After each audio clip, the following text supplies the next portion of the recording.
best professional baseball players, the all-stars of the Japan non-university leagues. This tour inspired professional baseball in Japan because after it was done, they kept the all-star team together as the Yomiuri Giants, a team that survives to this very day. In the secret world of espionage, operatives typically emerge from military backgrounds or elite intelligence programs. But what happens when baseball becomes the unexpected breeding ground for one of the most unusual spies in US history? Well, before we get to the content, this is a brand new YouTube channel, so leave a like and subscribe because we are passionate in bringing you the latest MLB analysis. Now that that's out of the way, let's dive right into this truly unique story. Moe Berg. To baseball fans in the 1920s and 30s, he was just another journeyman catcher with a modest batting average of 243. In fact, he wasn't even good. Over his entire 15-year big league career, Berg managed to accumulate a negative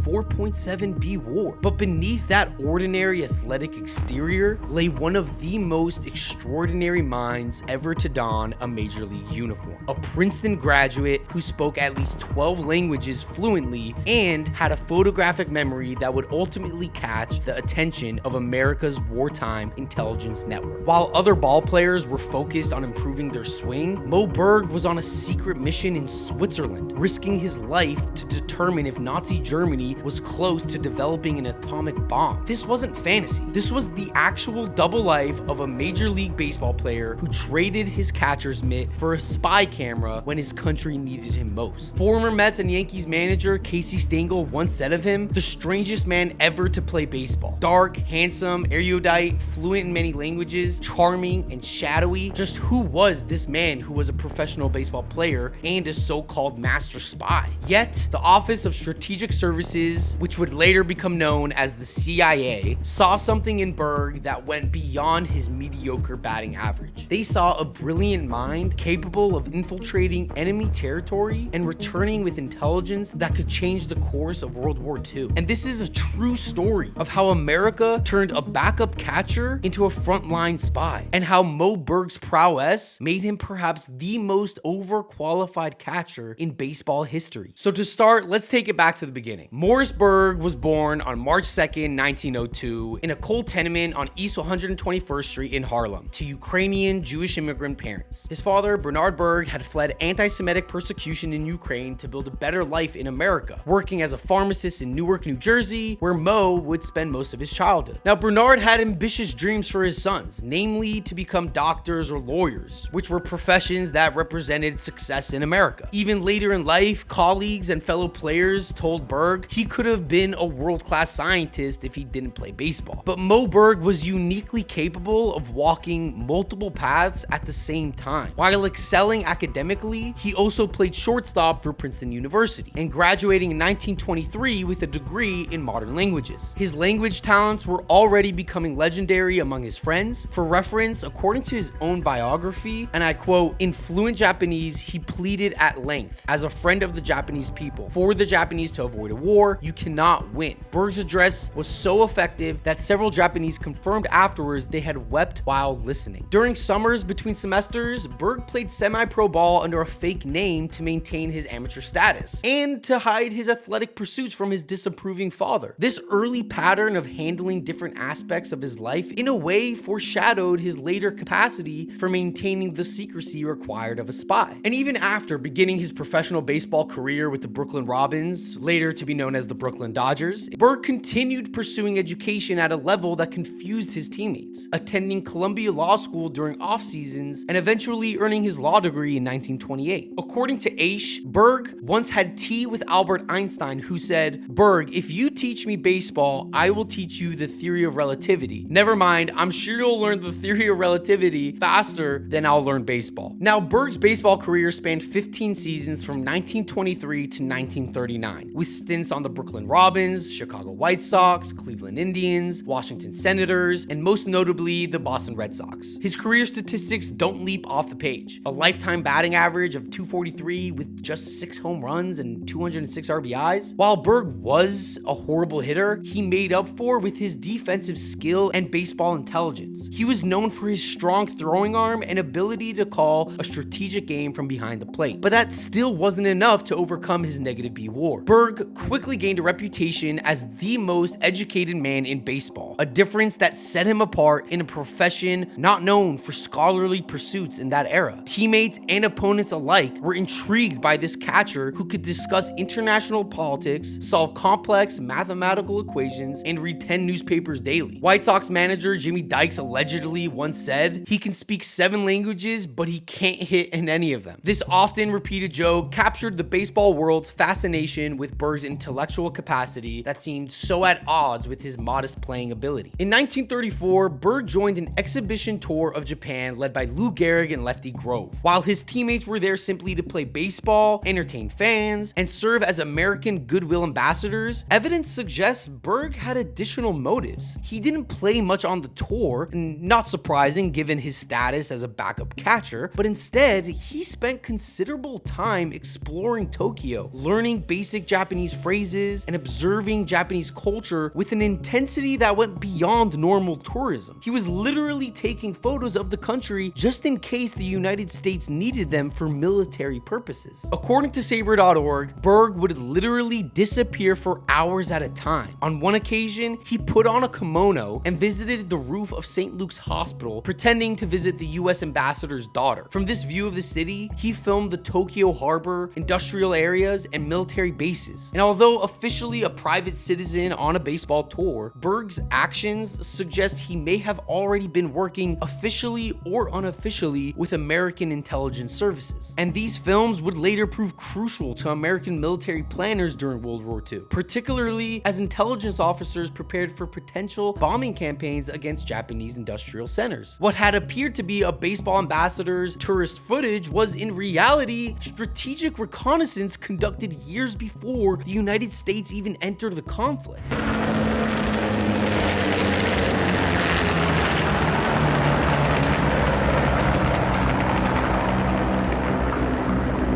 When Pearl Harbor was attacked on December 7, 1941, Berg was 39 years old and 2 years removed from his last major league game. He was working as a coach for the Red Sox, a position that made use of his baseball knowledge while also accommodating his diminishing physical skills. For most men his age, direct military service would have been unlikely, but Berg wasn't most men. Berg's entrance into the world of espionage began with the Office of the Coordinator of Inter-American Affairs, or the CIAA, where he used his linguistic talents to produce foreign language radio broadcasts and gather intelligence across Latin America. By 1943, his work had caught the attention of William Wild Bill Donovan, the legendary head of the Office of Strategic Services, the wartime intelligence agency that would eventually be known as the CIA. But Berg had one weakness. Deep down, he was struggling. According to Nicholas Dawidoff, Berg suffered from an insecurity so severe that at times it debilitated him completely. More often, his lack of self-esteem banished all tranquility from his life. But despite this, Berg didn't let his anxiety stop him from skyrocketing up the ranks of the OSS. After specialized training in various espionage techniques, including parachuting, firearms, and close combat, Berg was assigned to the OSS's secret intelligence branch. His mission? To help gather intelligence on Germany's nuclear weapons program. Perhaps the highest stakes assignment of the entire war. The fear that drove American intelligence efforts at the time was a big one. If Hitler got atomic weapons before the Allies, the entire course of the war and human history even could change. The race to develop nuclear capabilities was occurring at the same time with the race to understand what progress the enemy was making. In December of 1944, Berg was dropped into Nazi-occupied Europe, a far cry from the baseball diamonds he'd played on just a few years earlier. His primary mission was codenamed Project Larsen, focused on determining the state of the Nazi atomic weapons program by gathering intelligence on German nuclear physicists. Mir ist es eigentlich immer anders gegangen.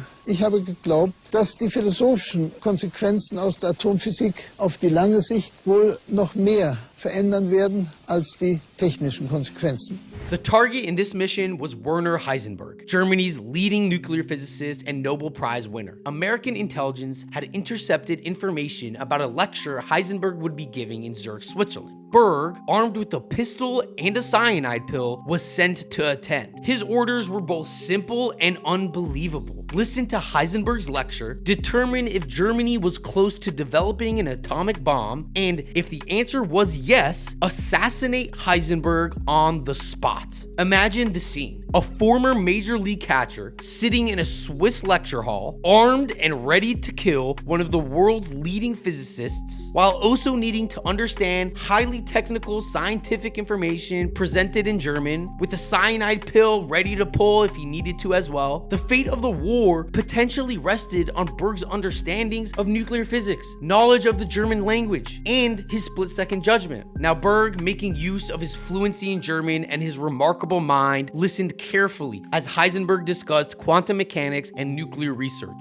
The baseball player turned spy was now making perhaps the most significant decision of the entire war effort. After the lecture, Berg even attended a dinner with Heisenberg and other physicists, engaging in conversation and gathering additional intelligence. His conclusion, sent back to OSS headquarters, was clear. The Germans were not close to developing an atomic bomb. And so, Berg chose not to assassinate Heisenberg, and a decision that history has agreed is correct. Historian Brent Ashworth has even gone on record saying this. He didn't find out anything at the meeting. The meeting was very discouraging to him, but he got invited to a party at Heisenberg's hotel room afterwards. And it was at the party that he overheard Heisenberg answer one of the other scientists as to whether the Germans would win the war, and he shook his head and says no. He says all our funds have been diverted to make conventional weapons. This mission alone would have secured Berg's place in spying history, but his wartime service included a number of other operations across Europe, gathering scientific and military intelligence that contributed significantly to Allied victory. When World War II ended, Berg received the Presidential Medal of Freedom for his exceptional service, one of America's highest civilian honors. However, in a move that highlights his mysterious character, he declined to accept the medal. Unlike many OSS officers who transitioned to the newly formed CIA, Berg's formal intelligence career ended with the war. Many have speculated this has to do with Berg's declining the Medal of Honor, but nothing was ever proven. The man who had lived such an extraordinary double life now entered perhaps the strangest part of his story, a period of increasing isolation and mystery. For a brief period in 1952, Berg did work with the CIA to identify Soviet scientists who might be targeted for recruitment, again using his unique combination of scientific understanding and assessment skills. But this assignment was short-lived, and Berg never again worked for an intelligence agency. The post-war years saw Berg living an increasingly nomadic existence, often staying with friends and family while declining most job opportunities. Despite his law degree, language expertise, and intelligence background, Berg seemed unable or unwilling to settle into a career. At one point, his own brother evicted him, forcing him to spend the rest of his life with his sister Ethel. When Berg was told he wasted his intelligence, he simply replied, "I'd rather be a ball player than a justice on the US Supreme Court." A few months before his death in 1972, when asked about how he views his life and his past careers, he famously said, "Maybe I'm not in the Cooperstown Baseball Hall of Fame like so many of my baseball buddies, but I am happy I had the chance to play pro ball, and I am especially proud of my contributions to my country. Perhaps I couldn't hit like Babe Ruth, but I spoke more languages than he did."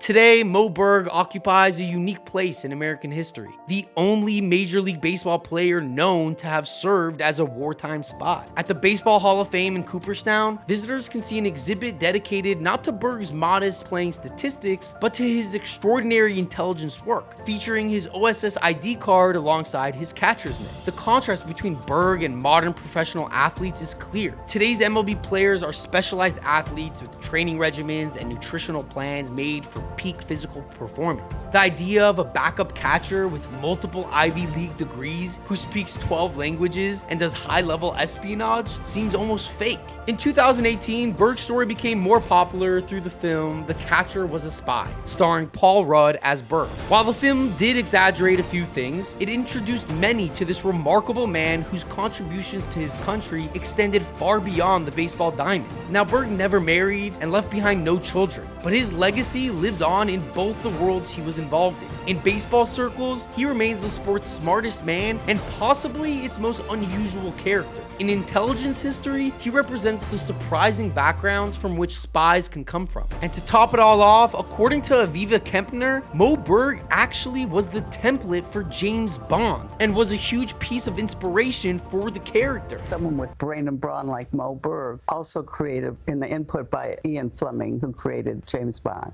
Moe Berg's life defies easy categorization. He was neither the greatest baseball player nor America's most decorated spy. Yet the intersection of these two different worlds in one individual creates a uniquely American story. One where a Jewish immigrant's son could travel from the baseball diamonds of the major leagues to the dangerous front lines of wartime espionage. Perhaps Berg's greatest achievement was proving that intelligence, both the kind measured in IQ and the kind gained through espionage, can come from the most unexpected sources. In an era where athletes were not expected to be scholars and spies were not recruited from sports teams, Berg shattered conventions and served his country in ways that still seem remarkable today. As former baseball player Casey Stengel once said, Moe Berg was the strangest man ever to play baseball. That strangeness, that willingness to defy expectations, made Berg not just an unusual player or an unconventional spy, but a true American original whose full story remains, like the man himself, covered in mystery. Now, is there another player that Moe Berg's story reminds you of? A non-baseball player that comes to mind for me is Pat Tillman, but who do you think of? Let me know in the comments below, and don't forget to like and subscribe for more hard-hitting baseball analysis. Thanks for watching, and I'll see you on the next one.